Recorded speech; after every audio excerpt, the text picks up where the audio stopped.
नमस्कार, मैं हूं सुधीर चौधरी और डिकोड में आपका स्वागत है। तो आइए आज की खबरों को आपके लिए डिकोड करते हैं।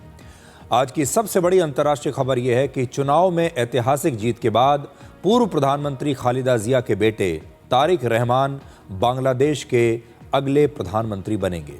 इस चुनाव में जमाते इस्लामी के कट्टरपंथ की हार हुई है, जो पाकिस्तान के लिए एक बड़ा झटका है, और आंदोलन करने वाले छात्रों की भी इस चुनाव में जमानत जब्त हो गई। इसका मतलब है कि बांग्लादेश की जनता पूरी तरह से इन लोगों के साथ नहीं है।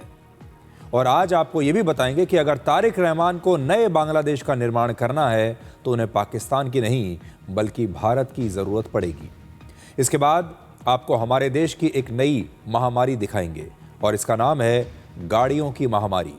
जिस तरह से लोग अपनी गाड़ियों से सड़कों पर आजकल लोगों को कुचल रहे हैं, उसके बाद इसे महामारी ही कहा जाना चाहिए। आज हम आपको एक वीडियो दिखाएंगे जिसमें केरल की एक बुजुर्ग महिला ने रॉन्ग साइड पर चलने वाले एक ड्राइवर को अच्छा सबक सिखाया।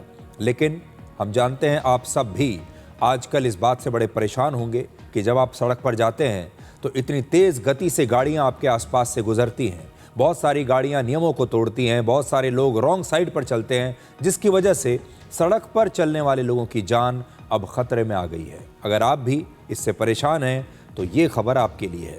और आखिर में आपको बताएंगे कि नॉर्थ कोरिया के 42 वर्ष के supreme leader Kim Jong Un अपनी 13 वर्ष की बेटी को अपना उत्तराधिकारी घोषित करने वाले हैं। अगर किम जोंग उन ऐसा करते हैं तो नॉर्थ कोरिया में 78 साल पुरानी सत्ता की परंपरा टूट जाएगी। वहां पर सत्ता हमेशा से पुरुषों के हाथों में रही है और पहली बार कोई महिला उत्तर कोरिया की उत्तराधिकारी बनेगी। लेकिन आज सबसे पहले हम बांग्लादेश के चुनावी नतीजों को आपके लिए डिकोड करेंगे, क्योंकि ये भारत के लिए बहुत मायने रखते हैं।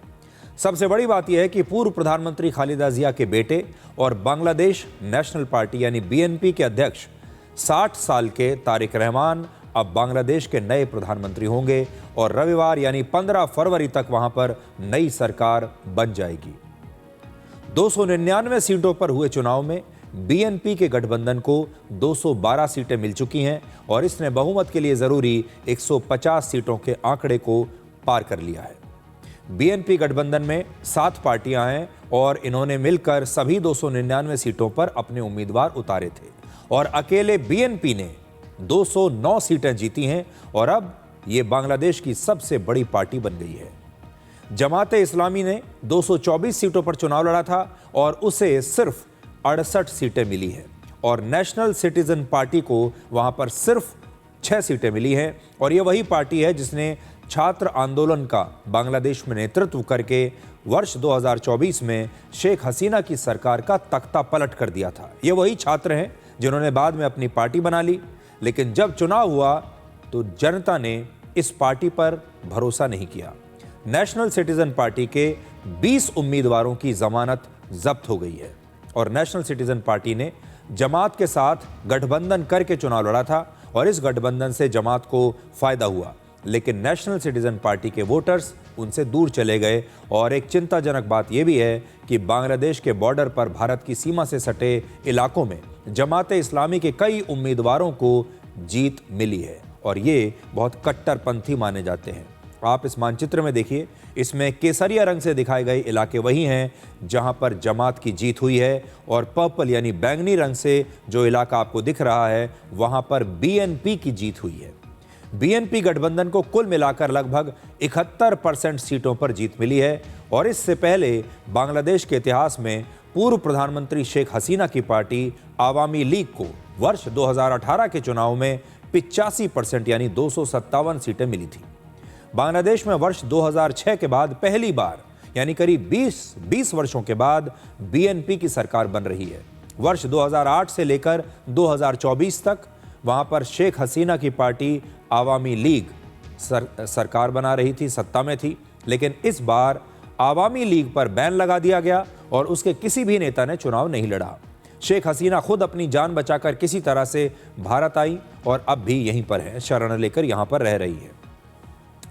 35 वर्षों के बाद बांग्लादेश में पहली बार कोई पुरुष प्रधानमंत्री होगा।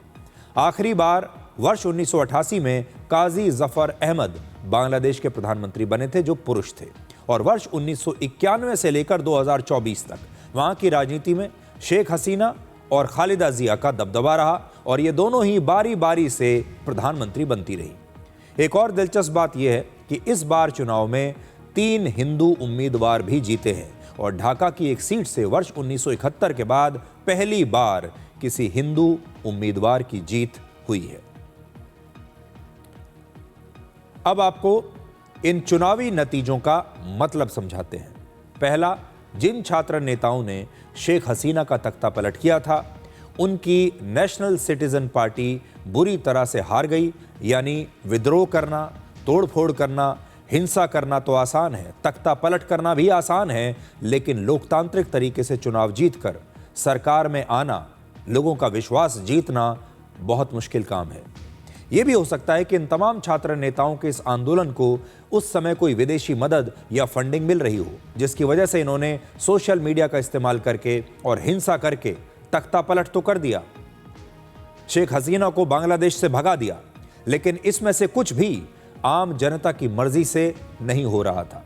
यह भी हो सकता है कि बांग्लादेश की जनता शेख हसीना से उतनी नाराज नहीं थी जितना कि इन विरोध प्रदर्शनों की तस्वीरों को देखकर लगता था। और यही बात इन चुनावी नतीजों में आई है, जब नेशनल सिटीजन पार्टी 299 में से सिर्फ 6 सीटें जीत पाई।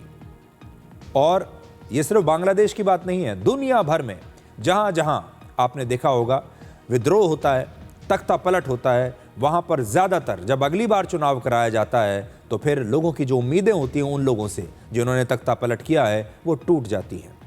अब ये जो सारे छात्र नेता आप जिन्हें देख रहे हैं, उस समय लगता था कि बांग्लादेश की जनता बहुत गुस्से में है। बांग्लादेश की जो जनता है वो अपनी सरकार से, शेख हसीना से बड़ी नाराज है, इसीलिए उनके घर में इतनी तोड़फोड़ की गई।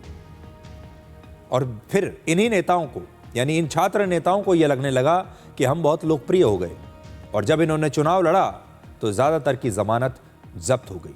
इसीलिए चुनाव के जो नतीजे आए हैं वो इस बात पर फिर से ये इशारा करते हैं कि हो सकता है उस समय जो तख्ता पलट हुआ हो उसके पीछे कोई विदेशी ताकत रही होगी, उसके पीछे कुछ ऐसी ताकतें होंगी जिन्होंने रातों रात बांग्लादेश का माहौल एकदम बदल दिया और जिसकी वजह से ये तख्ता पलट हुआ। दूसरा बड़ा पॉइंट यह है कि बांग्लादेश की कट्टरपंथी पार्टी जमाते इस्लामी का सिर्फ 68 सीटों को जीतना पाकिस्तान के लिए एक बुरी खबर है, लेकिन बांग्लादेश के लिए यह एक खतरनाक खबर है। और इसका मतलब यह है कि जमाते इस्लामी जैसी कट्टरपंथी पार्टी अब धीरे धीरे वहां पर मजबूत हो रही है। और इस बार तो उसने 68 सीटें जीती हैं, लेकिन अगर इस कट्टरपंथी विचारधारा को रोका नहीं गया तो अगली बार ये 268 सीटें भी जीत सकती है। चीन और पाकिस्तान दोनों ही इस पार्टी को मदद करना चाहेंगे ताकि आगे चलकर यह पार्टी और बड़ी हो। चिंता की बात यह है कि जमाते इस्लामी के गठबंधन ने कुल मिलाकर 76 सीटें जीत ली हैं और जमात पहली बार बांग्लादेश का मुख्य विपक्षी दल बन गया है। इसका मतलब वहां जमकर कट्टरपंथी राजनीति होने वाली है। और तीसरा पॉइंट ये, 17 साल तक लंदन में रहने वाले 60 साल के तारिक रहमान इस समय बांग्लादेश के सबसे लोकप्रिय नेता हैं और ये मौका उन्हें लंबे इंतजार के बाद मिला है। इन नतीजों से ऐसा लगता है कि बांग्लादेश की जनता न तो छात्र नेताओं को चाहती थी और न ही जमाते इस्लामी के कट्टरपंथी नेताओं को, और इन दोनों के बाद वहां की जनता के पास सिर्फ एक ही विकल्प बचा था और वो था तारिक रहमान की पार्टी बीएनपी को वोट देना। और शेख हसीना की पार्टी आवामी लीग का चुनाव न लड़ना बीएनपी के लिए बहुत फायदेमंद साबित हुआ क्योंकि लोगों के पास विकल्प खत्म हो गए थे। और चौथा, बीएनपी पारंपरिक रूप से भारत के खिलाफ और पाकिस्तान की करीबी पार्टी रही है शुरू से, इसलिए भारत के लिए यह कोई अच्छी खबर नहीं है। अब तारिक रहमान को यह समझना होगा कि यह वर्ष 1991 नहीं बल्कि 2026 है। 1991 में तारिक रहमान की मां खालिदा जिया बांग्लादेश की पहली प्रधानमंत्री बनी थी और 1991 में 16 सालों के सैन्य शासन के बाद बांग्लादेश में चुनाव हुए थे। लेकिन वक्त बदल चुका है। आज पाकिस्तान बांग्लादेश को सिर्फ इस्तेमाल करना चाहता है और उसके पास बांग्लादेश को देने के लिए कुछ नहीं। अगर तारिक रहमान को अपने देश के लोगों के लिए अच्छा काम करना है और दुनिया में अपनी छवि को सुधारना है तो उन्हें पाकिस्तान की नहीं बल्कि भारत की ज़रूरत पड़ेगी। आज प्रधानमंत्री मोदी ने तारिक रहमान को बांग्लादेश के चुनावों पर शानदार जीत हासिल करने पर बधाई दी है और कहा कि भारत शांति, तरक्की और समृद्धि के लिए बांग्लादेश के साथ मिलकर काम करता रहेगा। तारिक रहमान को सबसे दिलचस्प संदेश हमारे देश में पश्चिम बंगाल की मुख्यमंत्री ममता बनर्जी ने दिया है। उन्होंने सोशल मीडिया पर लिखा है, मेरी तरफ से बांग्लादेश के सभी भाई बहनों और वहां की पूरी जनता को दिल से बधाई, शुभोनंदन, और हिंदी में इसका मतलब होता है शुभकामनाएं, और सभी को एडवांस में रमजान मुबारक। ममता बनर्जी आगे लिखती हैं, मेरे तारिक भाई, इस शानदार जीत के लिए आपको मेरी शुभकामनाएं। ऐसा लगता है कि ममता बनर्जी बांग्लादेश और खासकर तारिक रहमान के साथ एक सीधा संवाद स्थापित करना चाहती हैं और इसीलिए उन्होंने लिखा है, for this great victory my congratulations to my Tariq भाई, his party and all the parties.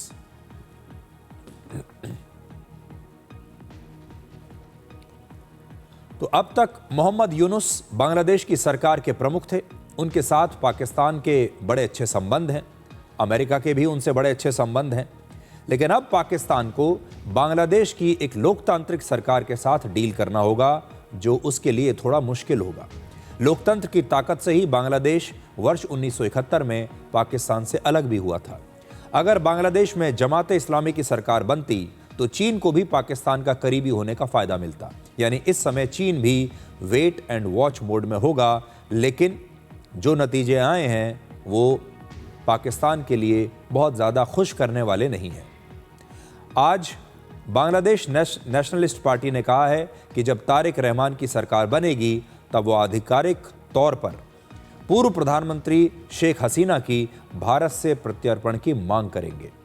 वर्ष आपको याद होगा, जुलाई 2024 में बांग्लादेश में तख्ता पलट होने के बाद से ही शेख हसीना भारत में शरण लेकर रह रही हैं। तारिक रहमान पिछले 17 वर्षों से मुख्य तौर पर सिर्फ सोशल मीडिया के जरिए ही राजनीति करते रहे हैं। लेकिन देखिए, दोनों में समानता है और जो समय का जो चक्र है वो कैसे चलता है। तारिक रहमान 17 साल तक लंदन में शरण लेकर अपने देश से दूर रहे, क्योंकि अगर वो अपने देश आते तो उन पर इतने सारे मुकदमे डाले हुए थे कि उन्हें गिरफ्तार कर लिया जाता, और इसीलिए वो 17 साल तक अपने देश नहीं आ पाए और वहीं पर रहकर वो सोशल मीडिया के जरिए अपने देश के लोगों को वीडियो बनाकर भेजते रहते थे। अब उनकी जो प्रतिद्वंदी रही हैं शेख हसीना, अब वो भारत में वैसे ही शरण लेकर रह रही हैं जैसे ये 17 साल तक लंदन में रह रहे थे। तो तारिक रहमान की जो स्थिति थी 17 साल तक, आज वो उनकी विरोधी शेख हसीना की स्थिति बन गई है। तो इस दौरान, जैसा मैं आपको बता रहा था, तारिक रहमान लंदन में अपने घर में बैठकर सोशल मीडिया की राजनीति करते रहे और लगातार सिर्फ सोशल मीडिया के पोस्ट और वीडियोस बनाकर अपने जो फॉलोअर्स थे उन्हें संबोधित करते रहे। अगर हम उनके पिछले सैकड़ों वीडियोस और उनके बयानों का विश्लेषण करें तो ऐसा लगता है कि वो अपनी मां खालिदा जिया की तरह कट्टरपंथी नहीं है। वो प्रगतिशील विचारधारा के एक सेंटरिस्ट यानी मध्यम मार्गी नेता हैं और वो बांग्लादेश की पुरानी पारंपरिक राजनीति को बदलना चाहते हैं। तारिक रहमान ने बांग्लादेश में चुनावों के दौरान एक नारा दिया था, फ्रेंड्स यस, मास्टर नो, यानी बांग्लादेश दोस्त चाहता है, किसी का गुलाम नहीं बनना चाहता। और इस समय खुद बांग्लादेश के लोग भी तारिक रहमान को भारत के साथ अच्छे संबंध बनाने की सलाह दे रहे हैं। India is our friend. We always maintain a friendly relationship with India, so it will be continued. I came here to celebrate this occasion. It's a great victory. I am the great fan of Mr. Tariq Zia, so I came here to see him here after this win. Basically, I mean, it's a fascinating moment for us because after 17 years, we got the opportunity to vote, and we could vote for the candidates of the party which we love. We are celebrating the victory of our favorite team, political team. Yeah. Of course, he's the greatest leader we could ever ask for, and I don't know. I really hope he is the change that we were looking for after whatever happened in July. BNP के पिछले शासनकाल के दौरान बांग्लादेश को लगातार 4 वर्षों तक दुनिया का सबसे भ्रष्ट देश घोषित किया गया था और तारिक रहमान के लिए इस मुद्दे पर लोगों का भरोसा जीतना आसान नहीं होगा। तारिक रहमान की सबसे बड़ी चुनौती है बांग्लादेश की 13.5% बेरोजगारी, जिसमें युवा सबसे ज़्यादा हैं और वहाँ के जेन जी यानी युवाओं ने बहुत भरोसे के साथ उन्हें अपना वोट दिया है और उनकी उम्मीदों पर खरा उतरना तारिक रहमान की सबसे बड़ी जिम्मेदारी होनी चाहिए। আমরা খুবই আনন্দিত এবং এটা ঈদ ঈদ লাগছে। অনেকে বলছে আমাদের কাছে ঈদ ঈদ লাগছে, তার মানে হলো মানুষ ভোটের প্রতি আস্থা ফিরে এসছে। তো এই হার আরো বেশি হলে ভালো হতো, ভোট প্রদানের হার।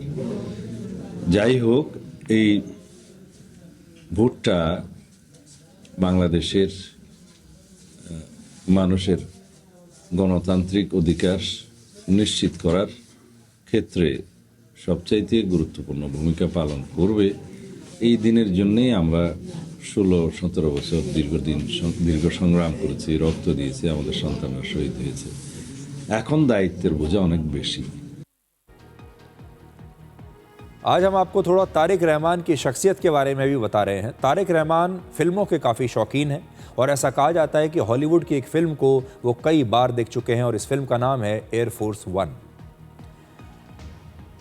क्या आप जानते हैं कि जनसंख्या को छोड़कर बाकी के कई महत्वपूर्ण पैरामीटर्स में बांग्लादेश पाकिस्तान से आगे है? क्या आप जानते हैं कि बांग्लादेश की अर्थव्यवस्था 42.8 लाख करोड़ रुपए की है और पाकिस्तान की अर्थव्यवस्था 36.9 लाख करोड़ रुपए की है। यानी बांग्लादेश पाकिस्तान से बड़ी इकॉनमी है और इनके बीच लगभग 6 लाख करोड़ रुपए का अंतर है। ये आप देखिए, बांग्लादेश 42.8 लाख करोड़ की इकॉनमी है और पाकिस्तान बांग्लादेश से छोटी इकॉनमी है, सिर्फ 36.9 लाख करोड़ की। तो पहला जो सरप्राइज हो सकता है आपके लिए वो ये कि बांग्लादेश पाकिस्तान से बड़ी अर्थव्यवस्था है।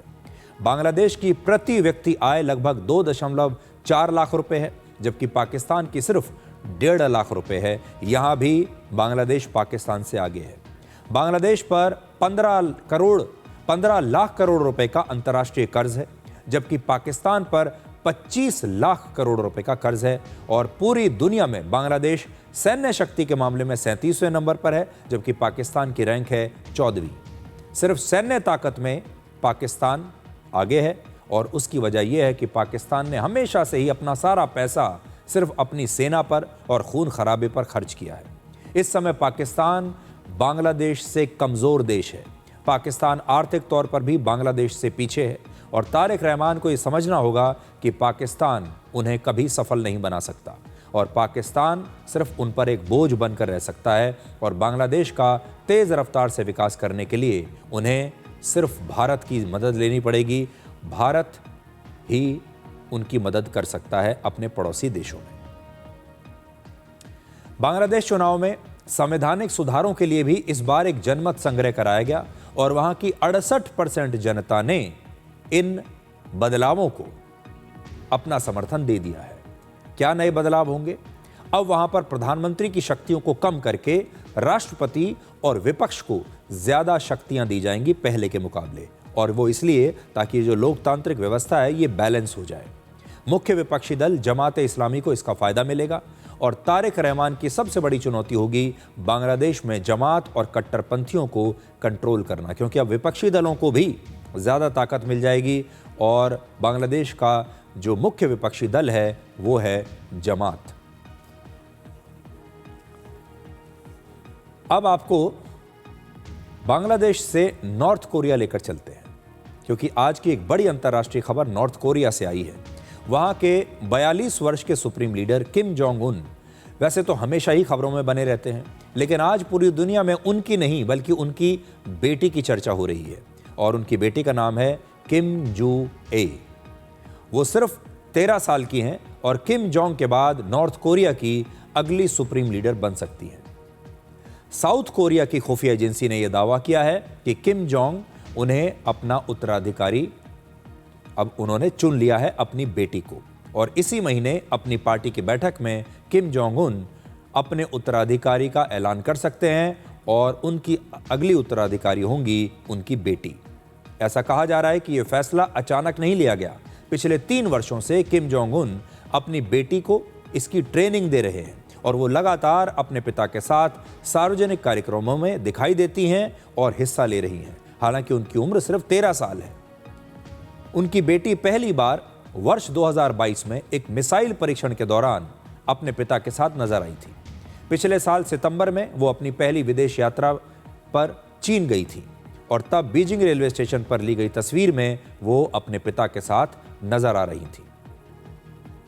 और इसी साल 1 जनवरी को भी वो अपने दादा को श्रद्धांजलि देने के लिए प्योंगयांग के शाही समाधि स्थल पर पहुंची थी अपने पिता के साथ। नॉर्थ कोरिया में कभी भी चुनाव नहीं होता और वहां एक ही परिवार का शासन रहा है और किम जो ए को उत्तराधिकारी बनाने को डायनेस्टी प्लानिंग कहा जाता है। आप इसे कह सकते हैं कि ये डायनेस्टी प्लानिंग है। इन 2 तस्वीरों में आप ये देखिए, जैसे आज किम जोंग उन के साथ उनकी बेटी दिखाई दे रही हैं, उसी तरह वर्ष 2010 में खुद किम जोंग उन भी अपने पिता के साथ दिखाई देते थे, जब उनके पिता नॉर्थ कोरिया के सुप्रीम लीडर थे और उन्हें 26 वर्ष की उम्र में उत्तराधिकारी घोषित कर दिया गया था। दोनों की तस्वीरें देखिए, किम जोंग उन जब अपने पिता के साथ थे और अब किम जोंग की बेटी उनके साथ है। नॉर्थ कोरिया में आम लोगों पर कई तरह की पाबंदियां लगी हुई हैं। उन्हें बहुत ज़्यादा आज़ादी नहीं है। वहाँ पर फैशन पर भी कड़ी निगरानी रखी जाती है कि वहाँ के जो लोग हैं, नागरिक हैं, वो कैसे कपड़े पहनते हैं, कैसा हेयर कट लेते हैं, इस सब पर सरकार नज़र रखती है। लेकिन किम जोंग उन की बेटी बहुत ही स्टाइलिश हैं और वो हमेशा बेहतरीन डिज़ाइनर आउटफिट्स में नज़र आती हैं। नॉर्थ कोरिया के आम लोगों में छोटे बालों का चलन है, छोटे बाल रखते हैं वहाँ पर सभी लोग, लेकिन किम जोंग उन की बेटी लंबे बाल रखती है। नॉर्थ कोरिया के तानाशाह किम जोंग उन को उनके कठोर फैसलों और कट्टर छवि के लिए जाना जाता है और अब ऐसा माना जा रहा है कि वो अपनी बेटी को उत्तराधिकारी बनाकर अपनी इस छवि को बदलना चाहते हैं, इसे थोड़ा सॉफ्ट बनाना चाहते हैं। नॉर्थ कोरिया एक पुरुष प्रधान समाज है, इसलिए अपनी बेटी को उत्तराधिकारी बनाकर किम जोंग उन बदलाव का एक संदेश अपने देश के लोगों को देना चाहते हैं। और ऐसा नहीं है कि किम जो ए किम जोंग उन की इकलौती संतान है। किम जोंग उन के 3 बच्चे हैं। उनकी सबसे बड़ी संतान उनका एक पुत्र है जिनके बारे में किसी को कोई जानकारी ही नहीं है और इसके अलावा उनकी एक और बेटी है और इन दोनों ही बच्चों को कभी भी किसी ने नहीं देखा। इनकी कोई तस्वीर सार्वजनिक नहीं है। नॉर्थ कोरिया में सत्ता हमेशा से पुरुषों के हाथ में रही है। वर्ष 1948 में नॉर्थ कोरिया की स्थापना किम इल सुंग ने की थी और उन्होंने वर्ष 1994 तक 46 वर्ष तक शासन किया, 46 ईयर्स। और ये किम जोंग उन के दादा थे। इसके बाद किम जोंग उन के पिता किम जोंग इल वर्ष 1994 से 2011 तक नॉर्थ कोरिया के सुप्रीम लीडर रहे और फिर किम जोंग उन को वर्ष 2010 में 26 वर्ष की उम्र में उनके पिता ने अपना उत्तराधिकारी चुना और उनके पिता की मौत के बाद ही वर्ष 2011 में Kim Jong Un north Korea के सुप्रीम लीडर बने। इसका मतलब यह हुआ कि उत्तराधिकारी चुने जाने के बावजूद 13 वर्ष की किम जू को शासक बनने के लिए एक लंबा इंतजार करना पड़ सकता है, क्योंकि किम जोंग उन अभी सिर्फ 42 वर्ष के हैं और बिल्कुल स्वस्थ हैं। वैसे आपने ये नोट किया होगा कि आज भी दुनिया के कई ऐसे देश हैं जहां सत्ता में एक ही परिवार के लोग एक पीढ़ी के बाद दूसरी पीढ़ी के बाद तीसरी पीढ़ी तक ऐसे ही एक ही परिवार के लोग शासन करते हैं, सत्ता में बैठे रहते हैं। आज आपको ये लगता होगा कि भारत इन देशों से कितना अलग है, लेकिन भारत में भी वर्ष 1950 से लेकर 2014 तक जब भी कांग्रेस की सरकार रही है सत्ता में, तो सत्ता के केंद्र में एक ही परिवार हमेशा से रहा है और वो है गांधी परिवार। अब हम आपको अपने देश की एक नई महामारी के बारे में बताना चाहते हैं और इस नई महामारी का नाम है गाड़ियों की महामारी। जिस तरह से लोग आजकल अपनी गाड़ियों से सड़कों पर चल रहे लोगों को कुचल रहे हैं, इसके बाद इसे महामारी ही कहा जाना चाहिए। हमारे देश में कानून तोड़ने की सबसे उपयुक्त जगह हमारी सड़कें हैं। आप देश के किसी भी शहर में कुछ ही मिनटों के लिए सड़क के किनारे खड़े हो जाइए और आपको ट्रैफिक नियमों को तोड़ते हुए लोग बड़ी आसानी से दिख जाएंगे। सबसे चिंताजनक बात यह है कि ट्रैफिक नियमों को तोड़ना अब पढ़े लिखे होने से जुड़ा मुद्दा नहीं है, ये शिक्षा से जुड़ा हुआ मुद्दा नहीं है, बल्कि लोगों की आदत में अब ये शामिल हो चुका है, अभी हमारे डीएनए में आ गया है। पढ़े लिखे लोग और महंगी गाड़ियों में चलने वाले लोग भी अब कानून तोड़ते हुए आसानी से दिख जाएंगे, रॉन्ग साइड चलते हुए आसानी से आपको दिख जाएंगे। अब आपको हम केरल की एक तस्वीर दिखाना चाहते हैं। केरल हमारे देश के सबसे पढ़े लिखे और साक्षर राज्यों में से एक है। इस तस्वीर में आप देख सकते हैं कि एक व्यक्ति सड़क पर ट्रैफिक होने की वजह से, सड़क पर ट्रैफिक जैम होने की वजह से फुटपाथ पर अपनी स्कूटी चलाने लगा। उसे लगा कि हर बार की तरह इस बार भी वो आसानी से निकल जाएगा, फुटपाथ पर स्कूटी चलाने से क्या होगा। लेकिन एक बुजुर्ग महिला उसके सामने चट्टान की तरह आकर खड़ी हो गई और यह महिला उसे पूरी बहादुरी से रोकती हैं और फिर उस व्यक्ति को सिविक सेंस और ट्रैफिक सेंस सिखाती हैं और आखिरकार इस व्यक्ति को वापस लौटना पड़ता है। अब देखिए ये पूरा वीडियो, इसमें अगर आप देखेंगे ये वीडियो, पहले आप वीडियो देखिए।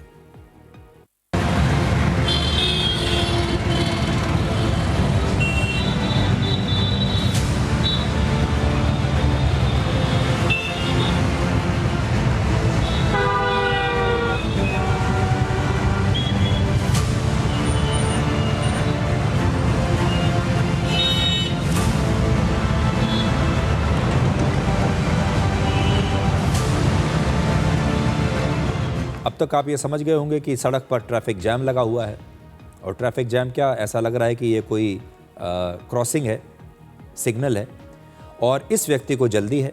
इसने अपनी स्कूटी फुटपाथ पर चढ़ा ली। लेकिन फुटपाथ किसके लिए है? फुटपाथ है पैदल चलने वाले लोगों के लिए। और इस देश में आज भी ज़्यादातर लोगों के पास गाड़ियाँ नहीं हैं, बाइक नहीं है। आज भी हमारे देश में ज़्यादातर लोग पैदल चलते हैं और ये फुटपाथ उनके लिए बना है।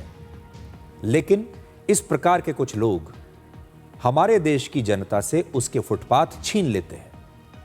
और ये जो महिला हैं, इन्होंने कहा कि आपको वापस जाना पड़ेगा, फुटपाथ हमारा है, हमारे चलने के लिए है। और अगर आप नहीं गए तो उन्होंने अपना मोबाइल फ़ोन निकाल लिया और कहा कि मैं मोबाइल फ़ोन से आपका वीडियो बनाऊंगी।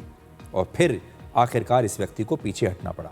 मैं भी आज आपसे ये कहना चाहता हूँ, हमारे देश में हर जगह ट्रैफिक पुलिस मौजूद नहीं हो सकती आपको बचाने के लिए। आज आपके हाथ में जो आपका सबसे बड़ा हथियार है वो है ये। असल में ये जो इस प्रकार के लोग चलते हैं, ये अपनी गाड़ियों को अपना हथियार बना लेते हैं और उस हथियार से ये बाकी के लोगों की हत्याएं कर रहे हैं, बाकी के लोगों को घायल कर रहे हैं। अब इस गाड़ी नुमा हथियार का एक ही जवाब है, ये हथियार। आपको जहां भी इस प्रकार के लोग मिले हैं, आपको अपने इस हथियार का प्रयोग करना चाहिए, इनका वीडियो बनाना चाहिए, इन्हें सार्वजनिक रूप से इनके बारे में लोगों को बताना चाहिए और फिर जो भी ट्रैफिक पुलिस आप जहां पर भी हैं, उस ट्रैफिक पुलिस को टैग कर देना चाहिए ताकि इन लोगों के चालान हो सके। बुजुर्ग महिला की ये तस्वीर वायरल होने के बाद वहां के प्रशासन ने उन्हें सम्मानित किया। सोचिए, केरल में लिटरेसी रेट यानी साक्षरता की दर 95% है, लेकिन उसके बावजूद वहां के लोगों में, कुछ लोगों में सिविक सेंस नहीं है। अब देखो, केरल की जो पुलिस है वो इस महिला को सम्मानित कर रही है। यही काम आपको भी करना है। आखिर हमारे देश के लोग कब समझेंगे कि फुटपाथ गाड़ी चलाने की नहीं बल्कि पैदल चलने की जगह होती है और इसीलिए उसका नाम फुटपाथ यानी पैदल चलने का रास्ता, उसका नाम रखा गया है। अब ये तो केरल की बात है। दक्षिण भारत से अब आपको लेकर आते हैं उत्तर भारत और नवाबों के शहर लखनऊ की ये तस्वीर देखिए, नई तस्वीर। यहां पर 12वीं क्लास में पढ़ने वाले 21 साल के एक छात्र ने तेज रफ्तार से कार चलाते हुए सड़क पर कुछ लोगों को कुचल दिया। पुलिस के मुताबिक आरोपी के साथ कार में उसके 4 दोस्त भी बैठे थे और ये सभी एक पार्टी से लौट रहे थे। इस हादसे में 6 साल के एक बच्चे की मौत हो गई और 4 लोग घायल हो गए हैं। अब ये वीडियो भी देखिए।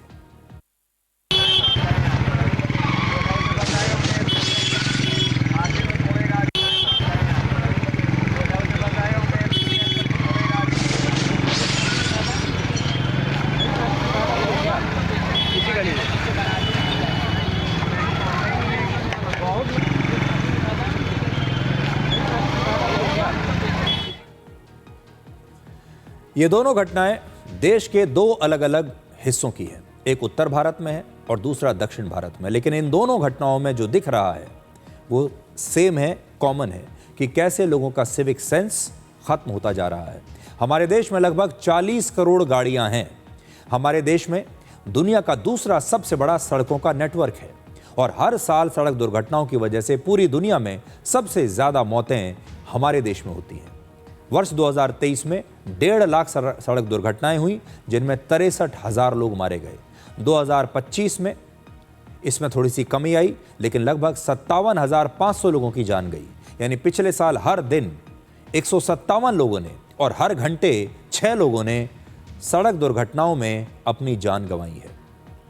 आज सड़कों पर बिना नियमों के गाड़ी चलाना एक नई महामारी बन गई है। सड़क पर लोग आपस में लड़ने लगते हैं, रोड रेज की घटनाएं हो रही हैं और अपनी गाड़ियों को अब लोग हथियार की तरह इस्तेमाल कर रहे हैं। सड़क पर स्टंट करते हैं। जब देखिए गाड़ियों का इस्तेमाल देखिए, सड़क पर स्टंट करते हैं तो गाड़ियों को खिलौने की तरह इस्तेमाल करते हैं। सड़क पर स्पीड का मजा लेते हैं तो गाड़ियों को अपने नशे की तरह इस्तेमाल करते हैं। और जब लोगों को कुचलते हैं गुस्से में आकर, तो समझिए कि गाड़ियों को वो एक हथियार के तौर पर इस्तेमाल करते हैं। हमारे यहाँ नियमों का पालन करना अक्सर डर से जुड़ा होता है। कैमरा है तो गाड़ी की स्पीड कम रखेंगे और पुलिस अगर सामने खड़ी है तो हेलमेट पहनेंगे, सीट बेल्ट लगाएंगे, सिर्फ चालान से बचने के लिए। हर गाड़ी को उसके मालिक के बैंक अकाउंट से अब हमें जोड़ देना चाहिए। तो इसका सॉल्यूशन क्या है? देखिए, सॉल्यूशन ये है कि हर गाड़ी का जो ड्राइवर है उसके बैंक अकाउंट से उसके लाइसेंस को जोड़ देना चाहिए या गाड़ी के कागजों को उससे जोड़ देना चाहिए, जिससे जैसे ही किसी का कोई चालान कटे तो तुरंत उसके बैंक अकाउंट से पैसा कट जाए। क्योंकि लोगों में अब चालान न भरने की आदत हमारे देश में बढ़ती जा रही है। तो हम तो आपसे आज यही कहेंगे कि जो तस्वीरें आज हमने आपको दिखाई हैं, वो तस्वीरें असल में ये घटनाएं किसी के साथ भी हो सकती हैं। आप सड़क पर जा रहे हैं और अचानक से कोई गाड़ी रॉन्ग साइड पर आएगी और आपको कुचलती हुई निकल जाएगी। भगवान ना करे कि कभी आपके साथ ऐसा हो, लेकिन अब अगर आप कहीं ऐसा होते हुए देखते हैं जहां आपको कोई रॉन्ग साइड पर चलता हुआ दिखाई दे रहा है, खतरनाक रूप से गाड़ी चलाता हुआ कोई दिखाई दे रहा है, तो तुरंत अपने मोबाइल फ़ोन का इस्तेमाल कीजिए। उसमें एक कैमरा लगा हुआ है, उसका वीडियो बनाइए और फिर उस वीडियो को पोस्ट कर दीजिए, प्रशासन को टैग करके, ट्रैफिक पुलिस को टैग करके, और इन तमाम लोगों का चालान करवाइए। अब आपको एक प्रोटेस्ट में लेकर चलते हैं। वैसे तो दुनिया भर में महंगाई, बेरोजगारी या फिर भ्रष्टाचार या दूसरे राजनीतिक मुद्दों पर अलग अलग देशों में हमेशा से आंदोलन होते रहे हैं, लेकिन शायद ये पहली बार है जब सोशल मीडिया के खिलाफ एक आंदोलन हो रहा है और एक विरोध प्रदर्शन हो रहा है। और इस विरोध प्रदर्शन के पीछे कोई खास पॉलिटिकल पार्टी या विचारधारा नहीं है, बल्कि उन माता पिताओं की चिंता है जिन्हें ऐसा लगता है कि उनके बच्चे सोशल मीडिया के गुलाम बनते जा रहे हैं। अमेरिका के कैलिफोर्निया में सोशल मीडिया प्लेटफॉर्म स्नैपचैट के हेडक्वार्टर के बाहर बड़ी संख्या में बच्चों के माता पिता ने विरोध प्रदर्शन किया। इनका कहना था कि सोशल मीडिया की वजह से उनके बच्चे मर रहे हैं। इस प्रदर्शन में शामिल कुछ ऐसे माता पिता भी थे जिनके बच्चों की सोशल मीडिया की वजह से मौत हो चुकी है। ये विरोध प्रदर्शन ऐसे समय में हो रहा है जब अमेरिका के लॉस एंजलिस में बड़ी बड़ी टेक कंपनियों के खिलाफ मुकदमा चल रहा है, और ये मुकदमा मेटा और अल्फाबेट के खिलाफ चल रहा है। ये दो सबसे बड़ी टेक कंपनियां हैं। इस मुकदमे में सोशल मीडिया कंपनियों पर आरोप है कि उन्होंने सोशल मीडिया प्लेटफॉर्म्स को जानबूझकर इस प्रकार से डिजाइन किया है जिससे बच्चों को इसकी आदत पड़ जाए, इसकी लत लग जाए। इस समय अमेरिका में गूगल, मेटा, टिकटॉक और स्नैपचैट के खिलाफ हजारों मुकदमे दर्ज हैं। अगर अदालत का फैसला इन कंपनियों के खिलाफ आ गया तो ये सोशल मीडिया प्लेटफॉर्म्स का भविष्य पूरी तरीके से बदल जाएगा। सोशल मीडिया आज अमेरिका ही नहीं बल्कि पूरी दुनिया के लिए समस्या बन गया है। भारत दुनिया का सबसे बड़ा डिजिटल मार्केट बन चुका है और करोड़ों बच्चे और युवा घंटों तक सोशल मीडिया पर बिताते हैं। हमारे देश में पहली बार सोशल मीडिया की वजह से गाजियाबाद में 3 सगी नाबालिग बहनों ने आत्महत्या कर ली। और इस सोशल मीडिया कंपनी कहती हैं कि वो सिर्फ एक प्लेटफॉर्म है, लेकिन ये अधूरा सच है। इस समय सोशल मीडिया का एल्गोरिथम आपके व्यवहार को पढ़ता है। वो जानता है कि आप कितनी देर सोशल मीडिया पर रुके, आपने क्या देखा, किस वीडियो को 2 बार देखा और आपने किस पोस्ट पर कमेंट किया, और फिर वो आपका वैसा ही कंटेंट आपको बार बार दिखाता है वो आपके व्यवहार को समझ जाता है। अगर एक बच्चा उदास है और वो डिप्रेशन से जुड़ा कंटेंट देखता है तो एल्गोरिथम उसे वैसा ही कंटेंट दिखाएगा। अगर कोई खतरनाक स्टंट देखता है तो फिर वही ट्रेंड बार बार उसके सामने आएगा। इसी तरह सोशल मीडिया बच्चों को मानसिक रूप से अब बीमार बना रहा है और इसीलिए सोशल मीडिया के खिलाफ ये आंदोलन होना बहुत ज़रूरी है और ये आंदोलन फेल नहीं होना चाहिए। मैं फिर से आपको वो तस्वीरें दिखाना चाहता हूँ कि देखिए, ये तो अमेरिका की बात मैं आपको कर रहा था कि अमेरिका में जो बच्चे हैं उनके माता पिता कैसे स्नैपचैट के बाहर खड़े होकर अब स्नैपचैट के खिलाफ विरोध प्रदर्शन कर रहे हैं और उन बच्चों की तस्वीरें उन्होंने ली हुई हैं जो स्नैपचैट के शिकार हुए हैं, जो स्नैपचैट की वजह से या सोशल मीडिया की वजह से मारे गए हैं। और ये सारे लोग क्या कह रहे हैं कि स्नैपचैट से हमारे बच्चों को बचाइए, स्नैपचैट हमारे बच्चों को मार रहा है। इस प्रदर्शन को देखकर हमारे देश के जो माता पिता हैं उन्हें भी सावधान हो जाना चाहिए, क्योंकि जो स्थिति इन पेरेंट्स की हुई है वही स्थिति अब भारत के पेरेंट्स की भी होने लगी है धीरे धीरे। इसलिए अगर आपको भी ऐसा लगता है कि आपका बच्चा सोशल मीडिया का शिकार हो रहा है तो आपको न सिर्फ उसे सोशल मीडिया से दूर रखना होगा, बल्कि सोशल मीडिया के इस प्रकार के प्लेटफॉर्म्स के खिलाफ आपको आवाज़ उठानी होगी। माता पिता के तौर पर यह कर्तव्य भी अब आपको निभाना पड़ेगा कि आप अपने देश में सरकारों पर यह दबाव डालें कि वो इस प्रकार के सोशल मीडिया प्लेटफॉर्म्स के लिए अलग नियम कानून बनाएं। उनको कैसे कंट्रोल में रखना है, अब इसके लिए हमारे देश में भी सख्त कानून होने चाहिए और यह होगा तब जब हमारे देश के पेरेंट्स भी अमेरिका के इन पेरेंट्स की तरह इनके खिलाफ आवाज उठाएंगे। आज से भारत की व्यवस्था में एक बहुत बड़ा बदलाव आया है, क्योंकि आज से भारत में प्रधानमंत्री कार्यालय का पता बदल गया है। अब ये सेवा तीर्थ के नाम से जाना जाएगा। पहले इसको लोग पीएमओ कहते थे, प्राइम मिनिस्टर्स ऑफिस कहते थे या प्रधानमंत्री कार्यालय कहते थे। अब ये सेवा तीर्थ कहलाएगा। अब भारत सरकार अंग्रेजों की गुलामी के प्रतीक वाले पुराने ज़माने के दफ्तरों में नहीं बैठेगी। अब भारत की सरकार अपनी खुद की इमारतों से चलेगी। आज प्रधानमंत्री मोदी ने नई दिल्ली में सेवा तीर्थ बिल्डिंग कॉम्प्लेक्स का उद्घाटन किया। सेवा तीर्थ का आदर्श वाक्य है नागरिक देवो भव, यानी नागरिक ही भगवान है। मतलब राजा और प्रजा वाला रिश्ता अब खत्म हो गया और अब जनता और सरकार के बीच सेवक और जनता वाला भाव है। पिछले लगभग 78 वर्षों से प्रधानमंत्री कार्यालय अंग्रेजों द्वारा बनाई गई बिल्डिंग साउथ ब्लॉक से चलता था। 15 अगस्त 1947 को देश आज़ाद होने के बाद भारत के पहले प्रधानमंत्री जवाहरलाल नेहरू ने यहीं पर कैबिनेट की पहली बैठक की थी और आज सेवा तीर्थ के उद्घाटन के बाद साउथ ब्लॉक में प्रधानमंत्री मोदी ने शाम 4 बजे आखिरी बार कैबिनेट की बैठक की। 2014 में देश ने तय किया कि गुलामी की मानसिकता अब और नहीं चलेगी। हमने गुलामी की इस मानसिकता को बदलने का अभियान शुरू किया। हमने वीरों के नाम नेशनल वॉर मेमोरियल बनाया। हमने पुलिस की वीरता को सम्मान देने के लिए पुलिस स्मारक बनाए। रेस कोर्स रोड उसका नाम बदलकर लोक कल्याण मार्ग रखा गया। और ये केवल नाम बदलने का निर्णय नहीं था, ये सत्ता के मिजाज को सेवा की भावना में बदलने का पवित्र प्रयास था।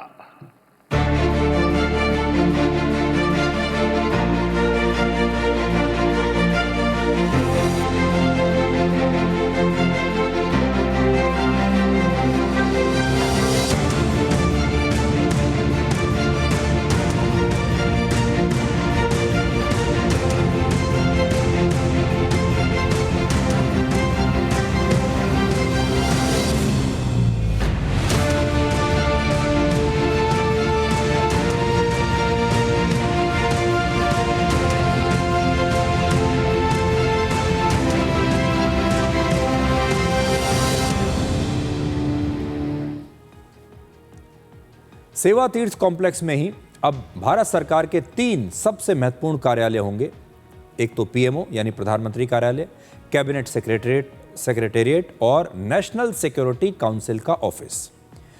प्रधानमंत्री कार्यालय और कर्तव्य भवन हाईटेक और बहुत ही आधुनिक बिल्डिंग्स हैं, जिनमें नए दौर के स्मार्ट ऑफिसेज हैं जो पूरी तरीके से डिजिटली कनेक्टेड हैं, जहां हाई स्पीड इंटरनेट होगा, पेपरलेस सिस्टम्स हैं, स्मार्ट एक्सेस कंट्रोल सिस्टम हैं और मॉनिटरिंग नेटवर्क जैसी तमाम लेटेस्ट सुविधाएं हैं। और आज से ही प्रधानमंत्री मोदी ने अपने नए कार्यालय से, अपने नए दफ्तर से काम करना शुरू कर दिया है। प्रधानमंत्री मोदी ने सेवा तीर्थ के साथ कर्तव्य भवन 1 और कर्तव्य भवन 2 का उद्घाटन भी किया है और अब यहीं पर भारत सरकार के सभी मंत्रालयों के दफ्तर होंगे।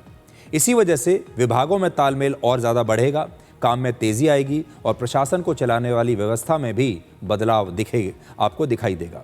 लेकिन इन बदलावों के लिए आज 13 फरवरी की तारीख इसलिए चुनी गई क्योंकि 95 वर्ष पहले 13 फरवरी 1931 को तत्कालीन वाइसरॉय लॉर्ड इरविन ने इसी साउथ ब्लॉक और नॉर्थ ब्लॉक का उद्घाटन किया था और तब अंग्रेजों ने इसे पावर सेंटर के रूप में पेश किया था।